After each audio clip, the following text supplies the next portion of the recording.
Acompañarlos en esta tercera edición del conversatorio del Festival Online de Minuto 90. Hablaremos de fútbol y hablaremos de un tema que nos interesan a todos y a todas.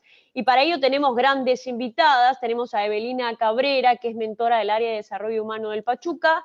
Y también estamos con Ana Paola López, que es politóloga y futbolista también del Pachuca. ¿Qué tal, chicas? Es un placer saludarla. Comienzo contigo, Evelina. Hola, ¿cómo va? ¿Todo bien?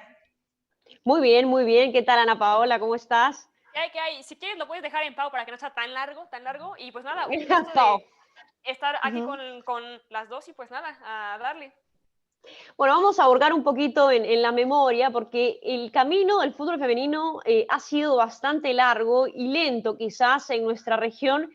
¿Qué sensaciones han tenido desde su tribuna, desde el lado que les toca estar? Pau. Yo quizá coincido un poco contigo, ¿no? En el sentido de que ha sido quizá un desarrollo lento, pero curiosamente en los últimos quizá 5 o 7 años se han dado pasos agigantados, quizá un poco queriendo compensar lo que no pasó, ¿no? En mucho tiempo atrás, quizá en México justo, o sea, realmente la historia del fútbol femenil profesional tiene, o sea, es muy corto, empezó apenas en 2017, ¿no? No que no hubiera partidos de selección, ni de mundiales, ni mucho menos, pero ya el fútbol femenil como un fenómeno nacional y ya visto como algo profesional, empieza realmente apenas, pues hace 4 años, ¿no? O sea, y sin embargo en 4 años se ha visto un crecimiento brutal de la liga, ¿no? Entonces es un crecimiento lento, pero que justo creo que ahorita va a pasos agigantados y que quizá es un poco difícil de luego evaluar porque parece un poco contraintuitivo, ¿no? Pero pues nada, feliz de ser parte de eso un poco. Desde tu lado de futbolista, que en definitiva se vive desde otra perspectiva, ¿cómo sientes que ha ido evolucionando o cómo fue cuando le contaste a tu familia o arrancabas con el interés del fútbol femenino? ¿Encontraste barreras dentro de tu familia o cómo fue en tu caso personal particular? Claro. Lo que pasa es que es chistoso porque justo no es que el fútbol femenino o el fútbol femenil no es que no existiera en México. O sea, Uh-huh. realmente si te vas a la historia, Japón, tú en el 70 ya hubo una selección, en el 71 de hecho el equipo mexicano fue subcampeón del mundo, ¿no? Entonces es chistoso. Para jugar fútbol creo que no tuve tantas barreras, a pesar de que siempre era la única niña, ¿no? Con muchos niños, que yo creo que es el caso mío y de casi todas las que conozco que han jugado fútbol hoy y en el pasado, ¿no? Y que aún siguen siendo muy poquitas niñas con equipos de niños.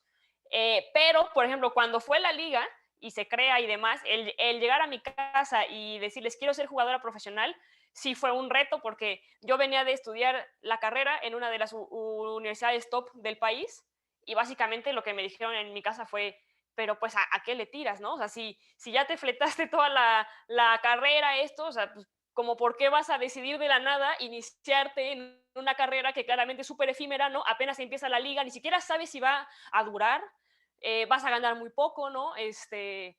Entonces, pues bueno, o sea, no, o sea, quizás estás tirando un poco tu vida por la borda casi, casi, ¿no? Pero pues al final del día lo hice, ¿no? Y ya hoy en día son la gente que me apoya en la primera línea, ¿no? Pero sí, o sea, en su momento fue un shock en mi casa, ¿no? Ahora te pregunto, ¿en el fútbol mexicano se puede vivir de forma íntegra el fútbol femenino? Porque aquí te cuento un poco el contexto en Perú, que no es profesional evidentemente y que se busca la profesionalización, que recién a partir de este año se están televisando los partidos del fútbol femenino, que es una novedad absoluta, que van a televisar Buenísimo. 98 partidos en vivo y son 14 equipos. El 98% de las chicas se dedican a otra cosa, es decir, trabajan a la par, estudian a la par, y la presencia dentro del fútbol va más por el amor al deporte, por amor al fútbol femenino, por amor al desarrollo, por amor al crecimiento. Te pregunto, ¿qué tanta diferencia hay en ese sentido hoy en México?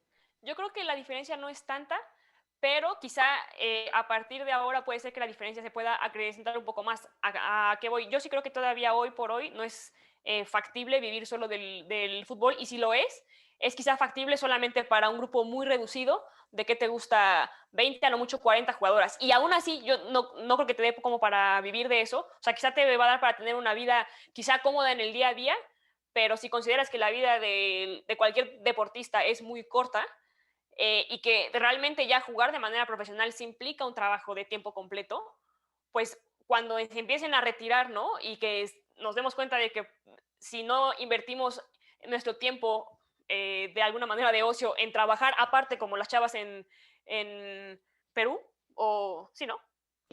Perú. Pues vaya, realmente va a ser muy difícil afrontar la vida después de jugar, ¿no? Entonces, sí, o sea, yo creo que hoy por hoy no es una realidad para la gran mayoría, pero pues está creciendo, ¿no? Y de alguna forma la liga en México, al menos como producto, está creciendo tan rápido que quiero pensar que el crecimiento más allá de lo mediático que pueda ser, se va a ver reflejado en un, espero, mejor corto plazo que en un largo plazo, en una mejora salarial un poquito más pareja para todas las demás. Sin duda.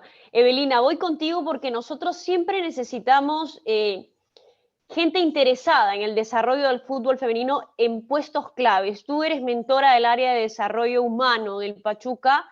¿Cómo te interesaste por esto? ¿Cómo nace tu amor al fútbol? Cuéntanos un poco. Bueno, hola. Prácticamente mi incorporación en el Pachuca fue sin querer este año. Yo prácticamente puedo hablarte de fútbol femenino desde lo que mi función en Argentina, porque realmente en un plazo de 2 meses decirte que veo en México sería una mentirosa. Entonces, sí te puedo decir que en Argentina casi el tiempo de plazo de comienzo es casi igual que el de México, como decía Ana Paola, en el tiempo de plazo.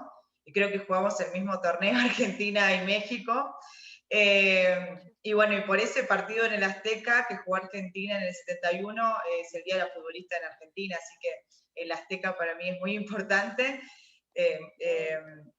Después de eso, nosotros en Argentina siento que desde el lado más profesional empezó hace 1 año y medio, 2, que fue que se empezó a profesionalizar en Argentina.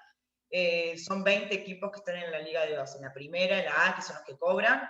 El primer equipo que profesionalizó todas sus jugadoras, porque la AFA solamente autorizaba 8 de base, Me acuerdo ese fue detalle, Boca sí. Juniors, del cual yo tuve la posibilidad de trabajar ahí en el club y formé parte de ese proceso. Era la encargada de eso, así que estaba, la verdad que feliz de haber profesionalizado a todo el plantel. Bueno, y eso fue el resultado después de que haya salido campeonas del primer torneo profesional, ¿no? Lo que yo noto es que hay quizás en Argentina una falta de federalización de todo.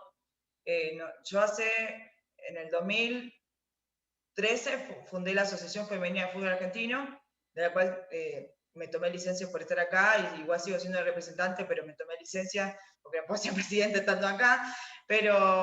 Y bueno, la presidenta hoy, la capitana de Boca Juniors, Florencia Quiñones, y nosotros hemos hecho un montón de acciones porque en Argentina el fútbol femenino, a diferencia de otros deportes, inició desde el sector más bajo o más popular de nuestro país. Entonces quizás, no sé, el hockey creció desde una cúpula de otro sector, de una clase social más alta, entonces los recursos básicos siempre estaban contemplados aunque el deporte era amateur.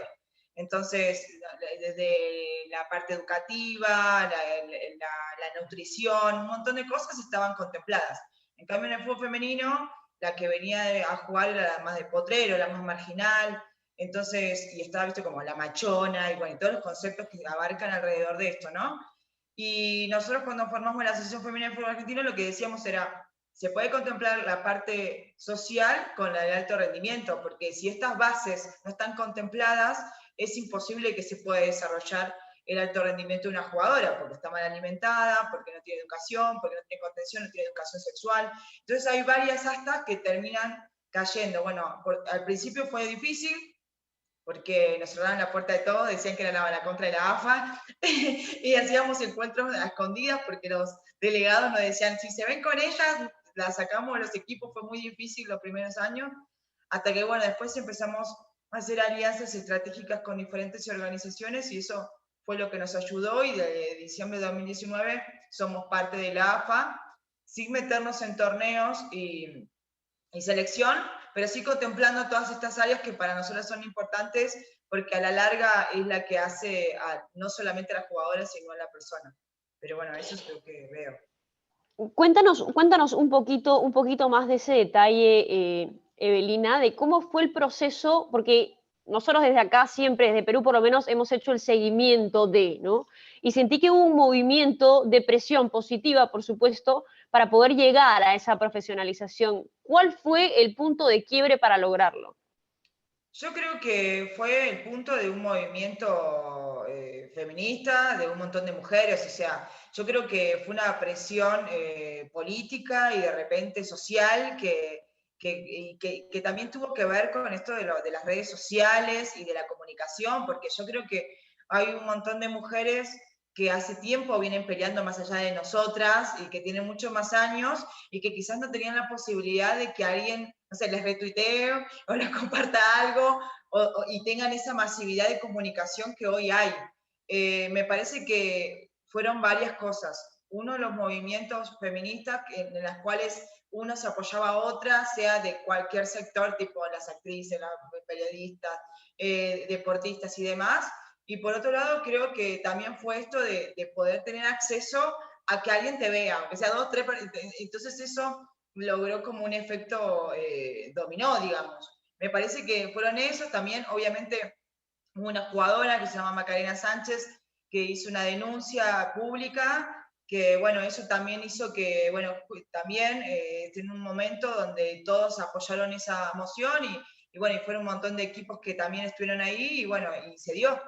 Es como que era algo que, digo en el sentido de se dio porque no era algo que estaba contemplado, ni siquiera era algo que me decís, bueno, fue de años de una lucha, sino fueron meses que se dio así, y creo que también tuvo que ver con un cambio político en el país, y como todo fue justo. Me parece eso. Me acuerdo perfectamente de ese detalle porque en definitiva hacíamos el seguimiento siempre, cómo iba el fútbol argentino. Yo creo que en cuanto a la región siempre estamos muy al tanto de todo. Para que tengan una idea del contexto aquí, yo jugué en la selección aproximadamente desde el 2004, en la selección peruana de fútbol, y en esa época nosotras nos pagaban aproximadamente $1.50 por día, ¿ok? Que realmente pasa por las ganas de querer jugar y representar a tu país, porque representar a tu país no solamente es el orgullo de ponerte la camiseta, sino la responsabilidad que implica. En el 2019, las chicas hicieron un movimiento aquí en Perú que se llamaba Queremos Ser Vistas, y eso me gatillaba lo que tú contabas, porque a veces las cosas pueden cambiar muy de golpe si hay gente coordinada en base a cumplir el objetivo que se pretende, ¿no? Y hicieron un movimiento con el hashtag Queremos Ser Vistas, aprovechando lo poderosas que pueden ser las redes sociales, porque a ellas sola, la intención del torneo femenino acá era darle difusión y visibilidad, pero a ellas solamente las dejaban que ingresen 5 personas familiares al estadio a ver los partidos, y nadie entendía por qué a 5 personas con los DNIs, que aquí es el documento de identidad. Ellas nos contactaron a nosotros a través de DirecTV, y nos contaron lo que estaba pasando y que de hecho muchos de los clubes tenían un trato con ellas que ya te digo que pasa por una cuestión de calidad humana, porque no pasa por falta de logística. Te das cuenta que en Universitario, que es uno de los principales clubes del país, una de las chicas contaba que al momento de entregarles la indumentaria, les entregaban las medias con hueco, ¿no? O sea, que es una cosa que tú puedes decir es un detalle o tal, pero son detalles que no se te pueden escapar. Ese año, ese 2019, DirecTV pasó las 3 finales de fútbol femenino, se televisaron, y fue un boom porque se logró un récord histórico en cuanto a aforo dentro de los estadios, y justo coincidía en que era el clásico de los 2 principales equipos del país, que era Alianza frente a Universitario. A raíz de eso, muchas de estas chicas consiguieron sponsors, incluso consiguieron salir a probarse a equipos del exterior, y lamentablemente en el 2020, por una cuestión coyuntural, no se jugó el campeonato, quedó como absolutamente perdido todo lo que se había logrado, que había sido un avance brutal, digamos, de no poder ir con gente al estadio a jugar en el principal estadio del país, en el Estadio Nacional, con 2 hinchadas, que es una cuestión que no pasa ni en el fútbol masculino hoy en día. Y este 2021 se logra tener la totalidad del campeonato televisado. Entonces, eso nos da cierta esperanza, por decirlo menos, porque creo que las que hemos vivido el fútbol femenino desde hace algunos años, es decir, desde los 2000, hemos visto que el crecimiento ha sido paulatino, pero si lo ves de atrás para adelante, ha sido enorme, y la verdad que venimos disfrutando de cada uno de los logros, y es lo que se pretende seguro en toda la región. Yo les quería preguntar de todas formas, para ustedes, ¿cuáles son los momentos históricos que han marcado el fútbol femenino? No sé quién de las dos quiere comenzar. Pues es que depende. Yo creo que a nivel mundial, claramente, bueno, después del 70 y del 71, de alguna forma se prohíbe, ¿no?, volver a jugar. Entonces, la otra fecha importante sería el 91, que es cuando ya se hace oficial, ¿no?, digamos, que o sea, el Mundial Femenil ya se reconoce por la FIFA, ¿no? Creo que de ahí el 99 es importante porque es la final, en teoría, con más afición, porque es un Mundial oficial, ¿no? Y justo ahora que sacas la pandemia, o sea, creo yo que justo antes de la pandemia, o sea, el Mundial de 2019 creo que es un parteaguas que justo viene cambiando un poco la dinámica, o sea, del 99 al 2019, ahí sí se ve, creo que un punto de quiebre importantísimo para el fútbol, que por angas o mangas se viene y se ve truncado por lo que fue la pandemia, ¿no? O sea, porque después de que ese Mundial fue un boom y que todo el mundo lo vio y que justo rompió récords tanto en Inglaterra como en Sudamérica, o sea, en cuestión de expectación y de gente literal sentada viendo a las mujeres jugar, pues se corta un poco porque justo quizá lo que el fútbol femenil necesita para crecer es inversión, y la pandemia vino a darle el traste básicamente al mundo, ¿no? Entonces, yo creo que ahí podría resumir quizá lo más importante, creo, a nivel mundial. Te digo, en México así particularmente es el 2017, que es cuando se crea la liga, ¿no? Y quizá también de manera un poco más local, este año creo que es importante porque se viene, o sea, hay modificaciones importantes, ¿no? Que es cuando ya se abre por primera vez la liga para tener 2 plazas de jugadoras extranjeras, que eso yo creo que va a ser importante. Y ya, básicamente eso. Evelina, ¿para ti? Yo iba a poner copy-paste. Todo lo que dijo ella para mí es así real. Yo lo que le sumaría a eso que dijo Ana Paola es que yo creo que lo del Mundial del 2019 fue como un boom, porque yo siempre digo, no se puede hacer lo que no se ve. Entonces muchos padres, tipo, si veían en nuestro país, en Argentina, algo, era bueno, no sé, la jugadora de hockey, la leona, campeona, divina, toda bien peinada, prolija, y por ahí, no sé, pasaban por la puerta de un club de nosotros que nos daban la última ropa que nos quedaba gigante y todo, y ningún padre quiere que su hija esté, y nadie entiende el por qué, porque cada una estaba así. Y yo creo que el Mundial de repente mostró toda esa profesionalización que por ahí en algunos de nuestros países estaba como escapado de nuestra visión, y como que hizo que un montón de chicas digan, oh, yo quiero ser así, los padres, ah, mirá, está prolija, está aceptada, digamos, en los estereotipos que marca, ¿no?, la sociedad de que está aceptado o no, ¿no? Como bueno o no. Eso me parece algo, y también eso incorporó también que las marcas empiecen a usar, entre comillas, porque la palabra es usar, en sus marcas a jugadoras de fútbol. Y eso también creo que es importante, porque en el momento de que las marcas empiezan a incluir en su mercado a X deportistas, promueven no solamente exponer en los medios de comunicación a las jugadoras y al deporte en sí, sino a que otras digan, yo también quiero estar ahí. Y me parece que eso, después del 2019, fue muy importante. O sea, en Argentina vos ponías, no sé, veías una propaganda y era el teléfono, no sé qué, y era una futbolista o un yogur. Y antes era impensado que una futbolista estemos en una propaganda de televisión. Entonces, creo que eso también, en lo que es, entre comillas, inversiones, sirvió a que los padres sean tolerantes al momento de querer que sus hijas sean futbolistas. Sí, yo creo que es importantísimo tener siempre una referencia local en el fútbol femenino y mundial en el fútbol femenino. Digamos, una figura casi aspiracional para las niñas, decir, yo quiero ser como ella, o yo quiero hacer lo que ella está logrando, ¿no? A veces, antes de pasar con la próxima pregunta, como me pasó a mí, por ejemplo, ¿no? La primera barrera que yo encontré fue mi mamá, que justo me ha venido a visitar, y si escucha se va a morir de vergüenza, porque cada vez que lo digo en una entrevista le da mucha vergüenza, porque claro, los papás no es que de malos te digan, sino cuando yo comencé a interesarme por el fútbol, mi mamá me preguntaba, pero me preguntaba genuinamente, ¿por qué fútbol?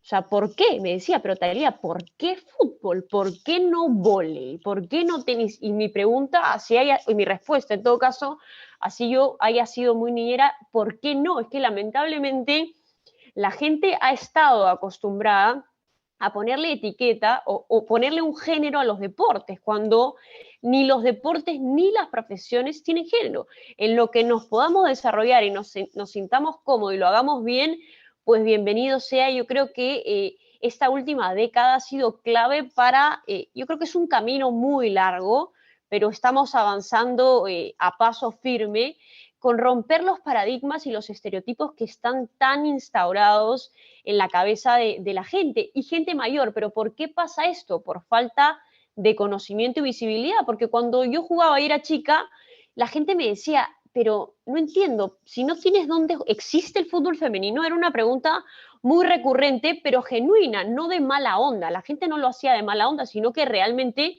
no tenían idea que se podía jugar, que había un campeonato local, ni mucho menos. Para ustedes, ¿cuál sería el mayor reto del fútbol femenino de aquí en más, para lo que se viene?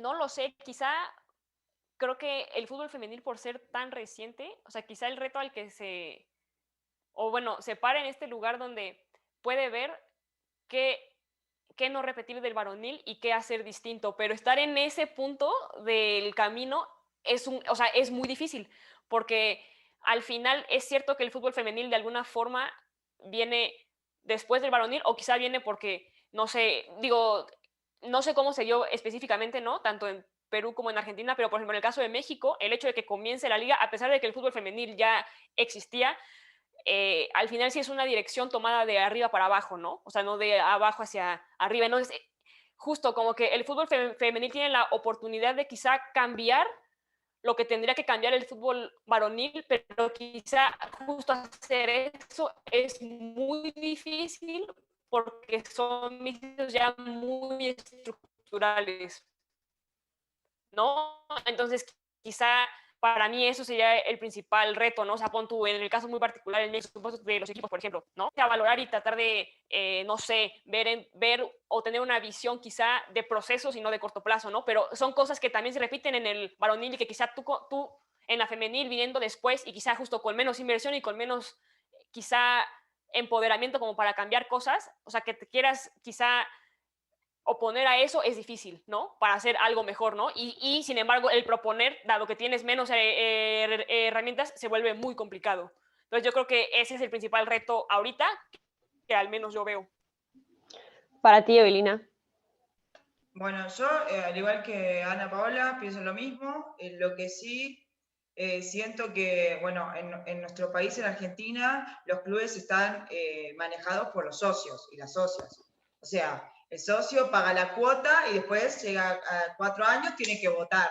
A diferencia de México, sí, que en México hay un jefe, o sea, como es el dueño del club. Bueno, en Argentina no existen los dueños, o sea, los argentinos odian las sociedades anónimas, los odian. Entonces, los odian, pero con toda su alma. O sea, no hay ningún club que tenga un dueño. O sea, todos son dueños los socios. Por eso en Argentina tienen tanto poder los hinchas.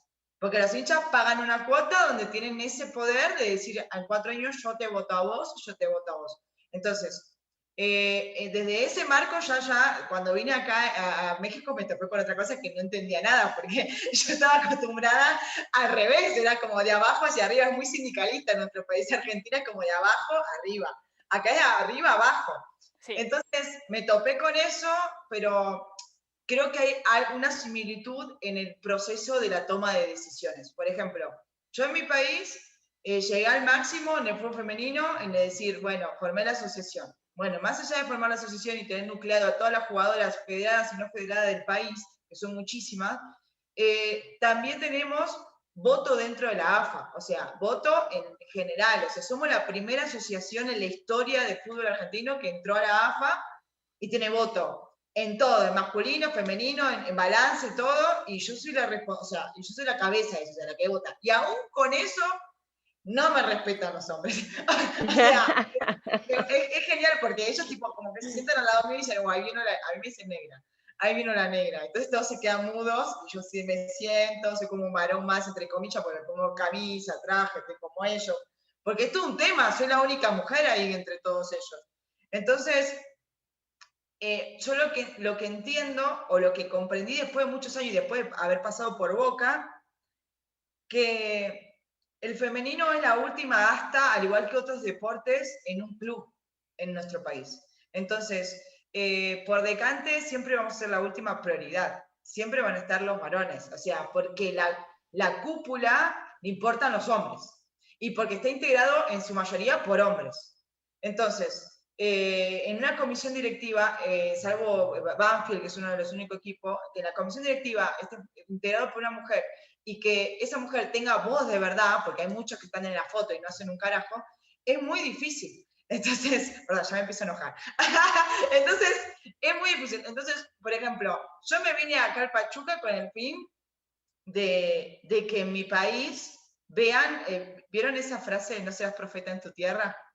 Entonces yo dije, bueno, ya hice tantas cosas y o sea, me tengo que ir para que me miren. Y increíblemente, viniendo acá, es como que dicen, bueno, ¿qué pasó con Evelina, no? Y de repente, no solamente eso, sino que por ahí yo vine con el fin de estar con las chicas, y bueno, se dio que me ponen con los varones, y que era un reto estar con los varones para mí en lo personal por este desafío que yo tenía de la toma de decisiones y demás.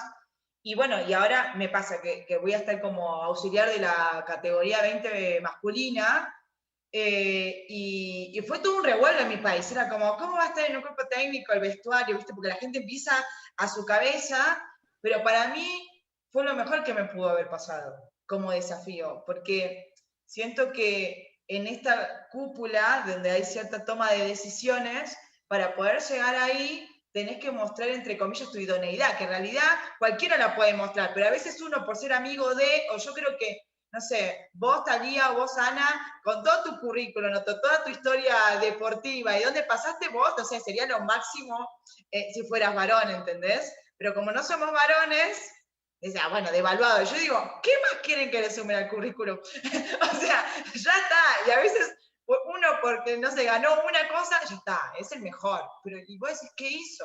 Entonces, me parece que va el reto mayor de las mujeres está no solamente en Argentina en ser entrenadoras, porque de los 20 equipos solamente hay una entrenadora en la primera, porque los entrenadores son todos hombres, los cuerpos técnicos son todos hombres en el femenino, también en las dirigentes, que yo digo dirigentas, y me putean cada vez que digo dirigentas, pero en formar también dirigentes para que se formen y sepan negociar, porque yo a la medida que voy recorriendo nuestro país, me doy cuenta que entre comillas hay como dos mujeres, la tranquila, la que dice todo que sí, y la otra que va y ya no aguanta más y quiere romper todo.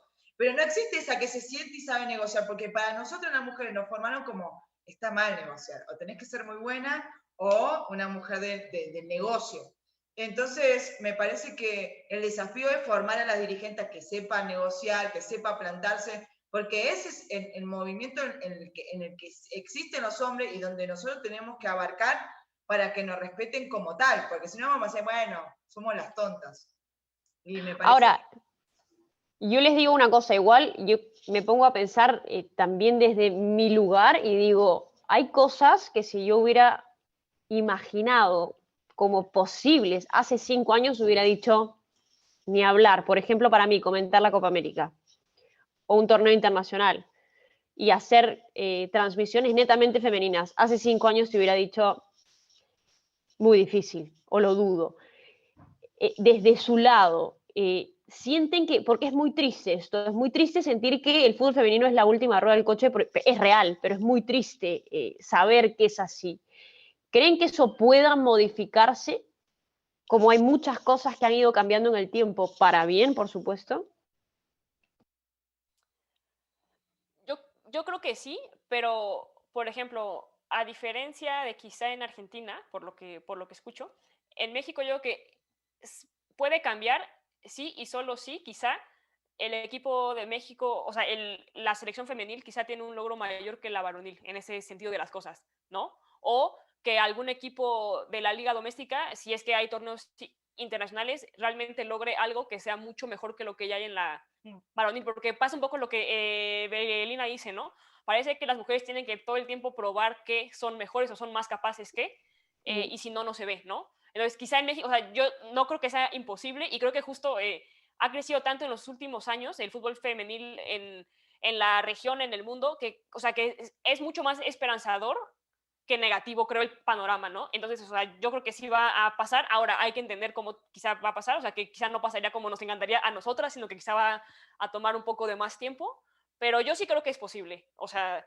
y pasa, o sea, yo estoy segura que si México femenil de la nada llega, no sé, a una final del Mundial o lo que sea, en ese momento van a decir, o sea, ahí yo creo que puede ser el punto de inflexión, ¿no? Pero, en fin, a ver qué pasa. Evelina, ¿tú?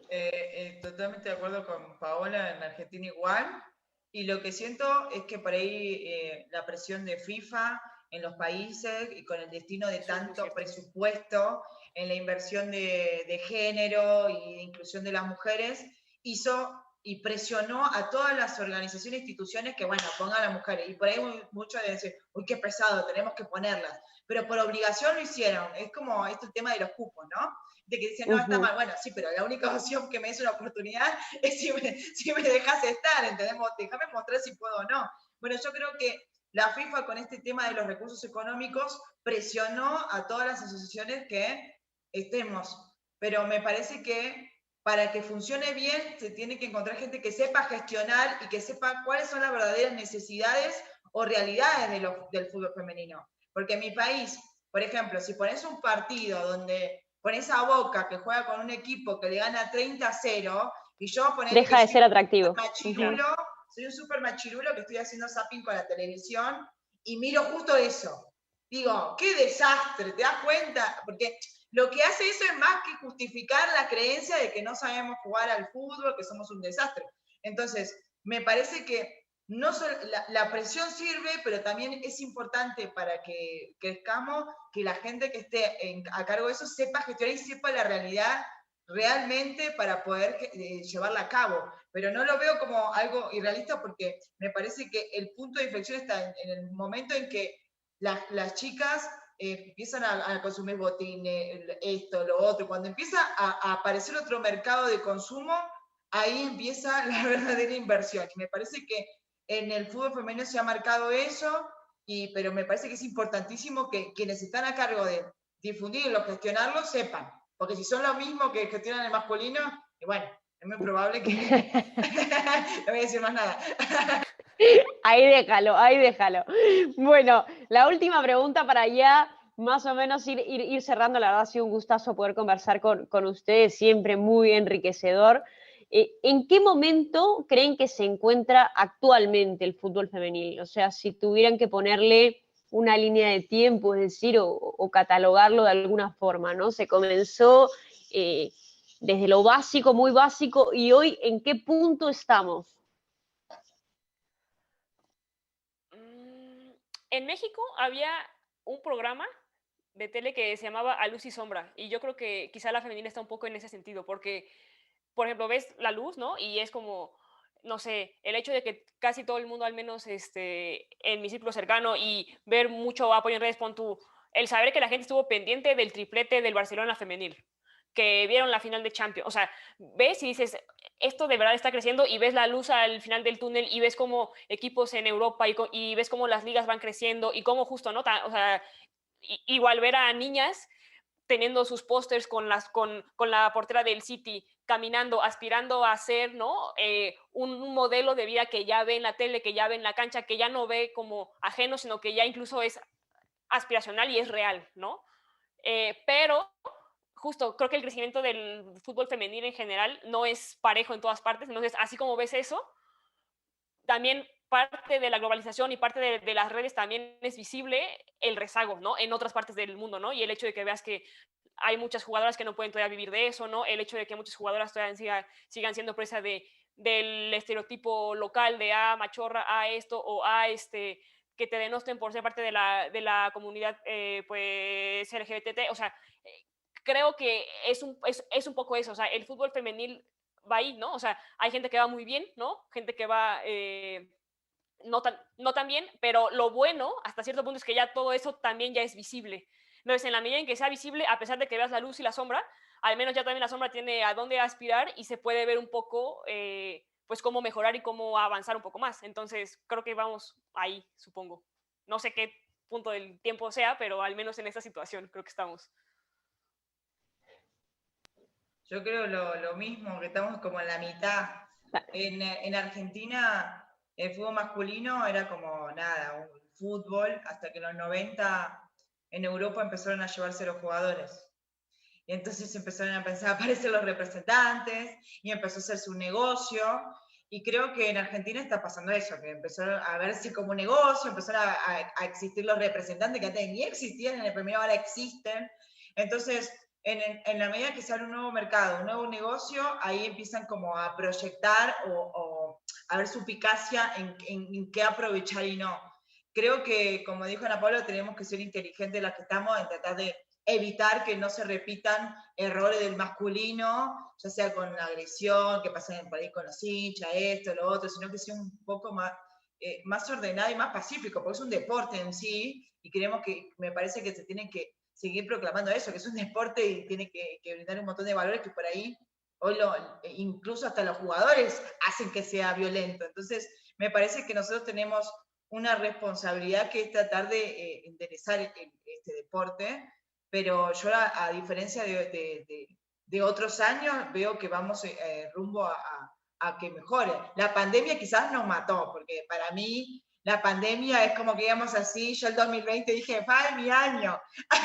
Nunca tan errada, pero yo tengo una fe en 2020 y bueno, nada, yo creo que pasó con muchas jugadoras y dirigentes y todo, dijimos, generamos una expectativa en el 2020 que se fundió ahí, pero me parece que si hubiese sido otra y en la instancia del fútbol femenino, estaríamos hoy destrozadas. Y creo que no, estamos en otro escalón donde nos da la posibilidad de poder levantarnos, pero desde otro lado más positivo, así que lo veo bien. Sí, seguro el 2020 ha sido un año casi de pausa absoluta para el femenil, creo que alrededor del mundo, pero nos servirá simplemente para tomar impulso. He disfrutado, chicas, la verdad, muchísimo de este tercer conversatorio del Festival de Cine de Fútbol de Minuto 90. Espero nos volvamos a encontrar muy pronto. No sé si quieren añadir algo más. Yo desde mi lado, desde que fui futbolista profesional a hoy, tienen absolutamente todo mi apoyo y mi compromiso con el crecimiento del fútbol femenino a nivel mundial, nada que me haga sentir más tranquila y más satisfecha, porque creo que vamos abriendo camino para las futuras generaciones y yo espero que las niñas sean lo que ellas quieren ser, que no les digan que no pueden hacer esto porque son mujeres, porque es una cuestión que no tiene ningún tipo de sentido. Así que hemos crecido muchísimo, queda mucho por crecer, pero no hay que rendirse y menos cuando se presentan algunos detalles complicados en el camino que ya todas conocemos bastante bien.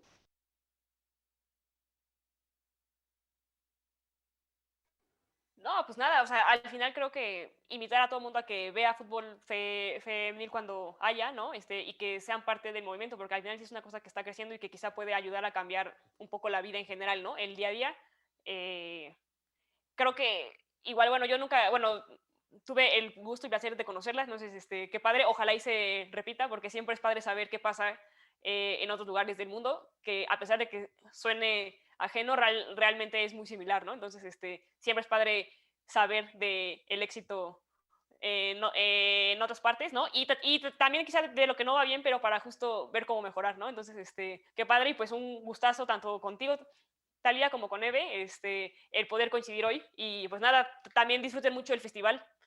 Se ve que va a estar cool, hay buenas pelis y pues nada, hasta ahí. Bueno, lo mismo, estoy muy contenta de haberlas conocido a las dos, que a Ana Paula la tengo que agarrar por ahí, que estamos más cerca, Sí. que no tuve la posibilidad de conocerla, pero yo creo que tenemos la posibilidad de que las redes y estos medios de comunicación nos dan la posibilidad de acompañarnos, de apoyarnos y que el fin es mostrarnos unidas y que ese es como la ley primera, como dicen. Me parece que eso ante todo, y que algún día ojalá se entienda que nosotros no somos como femenino o masculino, sino es un deporte en sí y que los dos podemos brindar un buen espectáculo y que si se pueden haber un partido por ahí, no sé, de hace 50 años de fútbol masculino, ¿qué pasó? Y creo que todo tiene un desarrollo y una proyección, pero para eso es importante tener una oportunidad de poder desarrollarlo y potenciarlo. Así que me parece que eso es una invitación a que nos apoyen y nos den la posibilidad de poder mostrar lo que hacemos, más que juzgarlo. Eso me parece. Bueno, de que estamos en la misma sintonía, creo que no hay ningún tipo de duda. Un fuerte abrazo, chicas, y hasta la próxima. Espero coincidir muy pronto con ustedes. Les deseo el mejor de los éxitos. Nos vemos. Chao, chao.